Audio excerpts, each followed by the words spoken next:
Now the next thing, getting prepped, now that we got the tires clean, they give you some of this Guju to rub into the drop zone here. And you want to get it not on the bead seat around in here, you want it just on the shoulder so when it comes in and the air hits it, it blows out.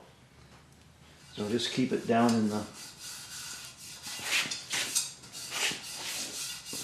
drops zone here,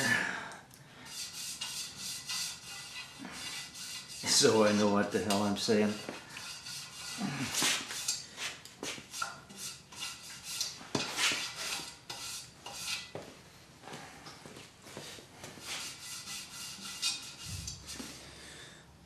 This part here will be flipped over, so they say to along the edge here with some of the goo.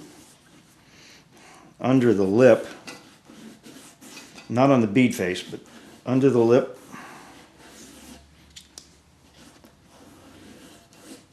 and around here, and a little bit on the rim here. With the disc down being on the left-hand side, the tires are going to be going this way in a clockwise position, and then here the arrow is going this direction. So I want to put it down like this.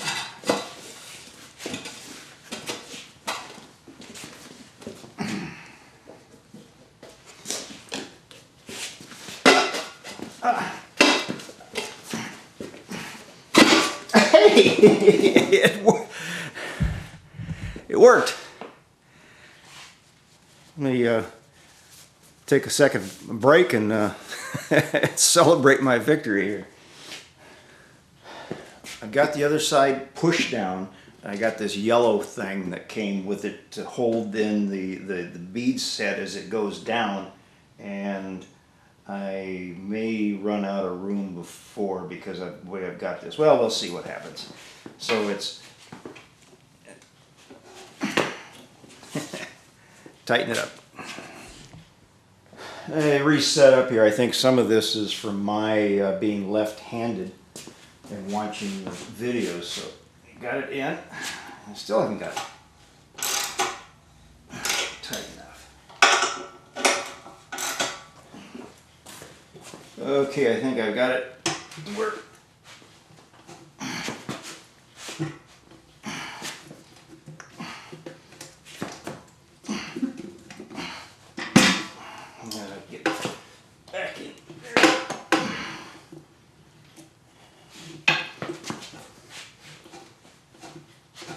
Boy, this is a tough bead. Well, I may be having some success. Ah, hallelujah. Hallelujah. I gotta take something and rough up those the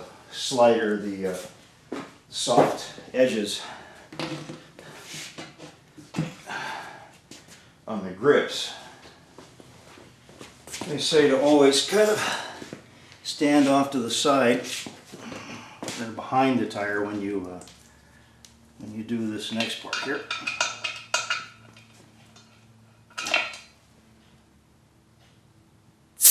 Oh, I gotta have this thing doesn't work without a center part.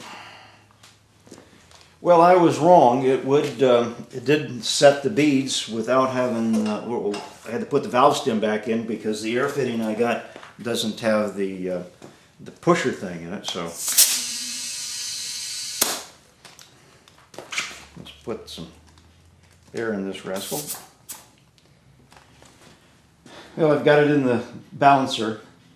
The heavy spot right now is right down here. I put a bit of green tape, so I'll go ahead and give the tire a spin. The manual says to do that 2 or 3 times or 4 times, and then each time put a piece of tape on the low spot and mark it X1, X2, X3 for each successive turn or try.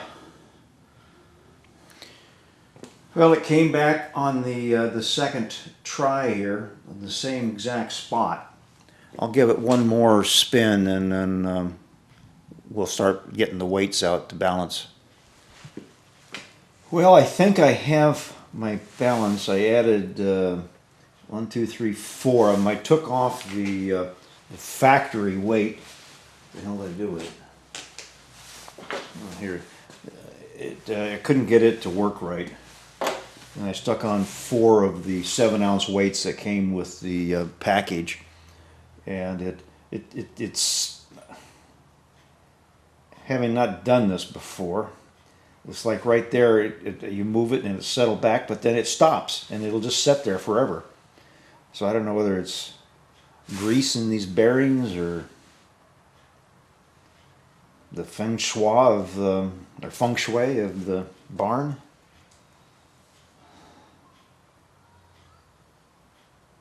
Like right there, it rolled back, but it'll stop here. Well, normally it does. There, it stopped.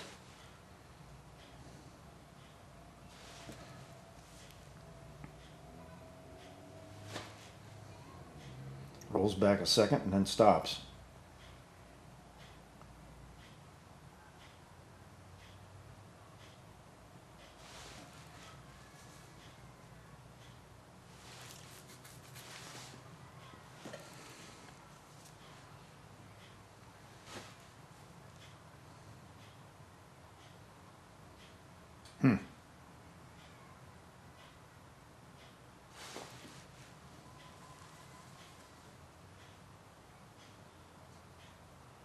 That's weird. It goes back to, if you roll it this way, it rolls back that way. If you roll it this way, it rolls back that way. So I'm beginning to think that maybe there's something in the bearings here that are causing to give me a little bit of whiplash.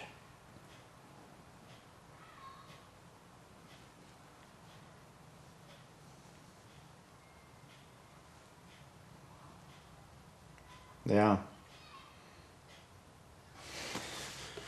Before I put the wheel back on, I added some of this Yamaha, where is it? Getting the camera here.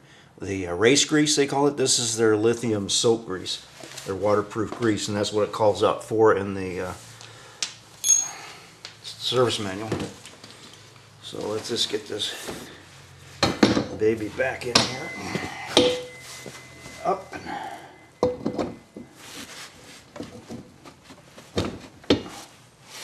Back in there.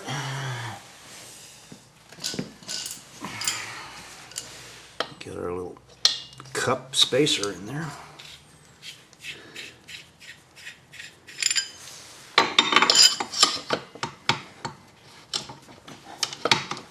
Oh, what's going on? There's a little thimble in there that needs to be.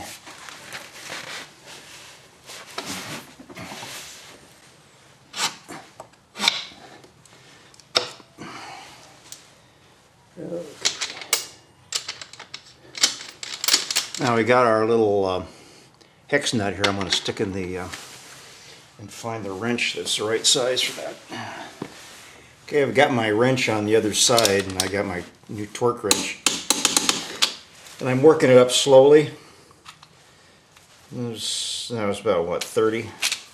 We want 75. Get back here.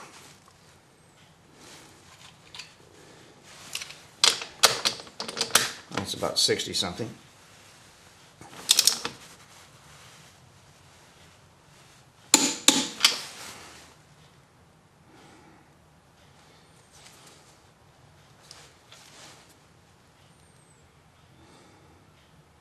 That should be 75 right there.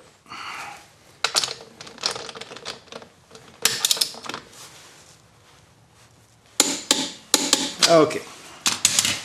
Let me tighten up the pinch bolt on the other side, and it's 12 foot-pounds, which is pretty light. Okay. We've got that torqued down on the other side there, so now I get to line up the brake. Okay, that went a lot easier with my stick. And here's my wedge tapered stick.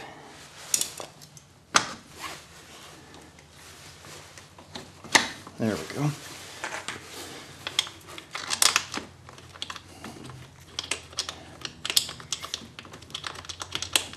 Get in there.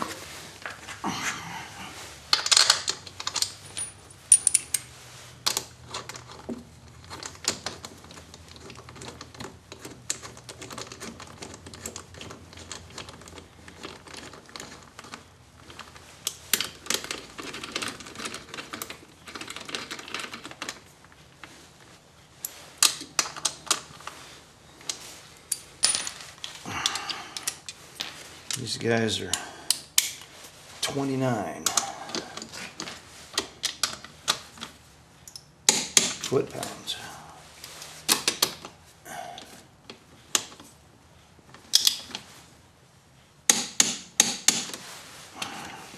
Sometimes I like to check just with a smaller wrench where I don't have that. Yep, they're snug. Okay. Let's put the cover back on.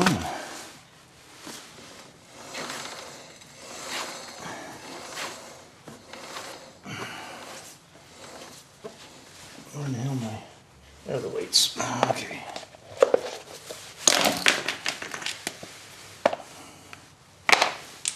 Well, I'm going to be doing the 16,000 mile checkup here pretty soon.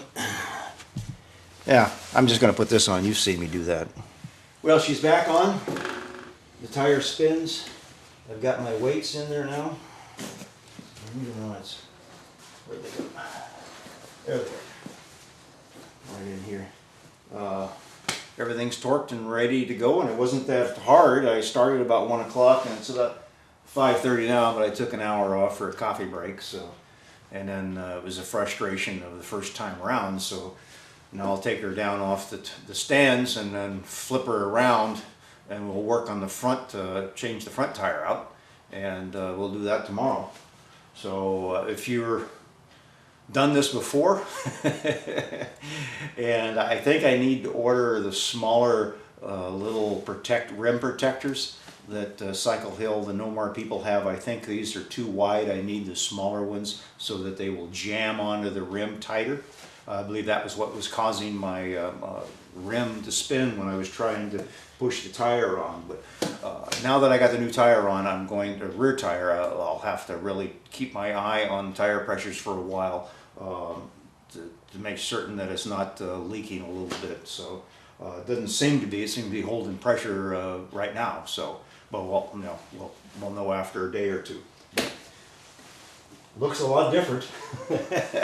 Probably going to ride a lot different too. So until we come back to the front tire, see you guys later.